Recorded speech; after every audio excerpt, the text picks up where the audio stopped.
In today's video, I'm going to teach you how to fix Gmail on iPhone not working.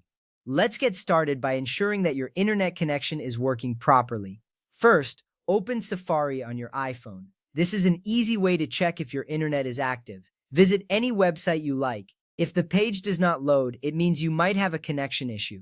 You should reconnect to Wi-Fi or switch to mobile data. Once your internet is back up, open Gmail again and see if the issue persists. This step is crucial because a stable internet connection is necessary for Gmail to function properly. Next up, let's try restarting the Gmail app itself. Swipe up from the bottom of your iPhone screen to bring up the app switcher. Look for the Gmail app in the list of open applications. Once you find it, swipe Gmail up to close it completely. Reopen Gmail to see if this has resolved the issue.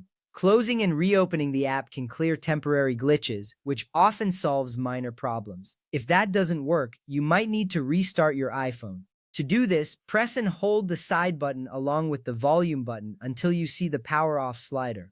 Drag slide to power off and wait for about 30 seconds. This brief pause allows your device to shut down completely. Then turn the iPhone back on by pressing the side button until you see the Apple logo. Once your phone is back on, open Gmail again. Restarting your device can often clear up any system-level issues that might be affecting your apps. Now let's check if your Gmail app is up to date. Open the App Store on your iPhone. Tap on your profile picture in the top right corner. Scroll through your list of apps to find Gmail. If you see an update button next to it, tap on it to update the app. Once the update is complete, open Gmail again. Keeping your apps updated is important because updates often fix bugs and improve performance, ensuring smoother operation.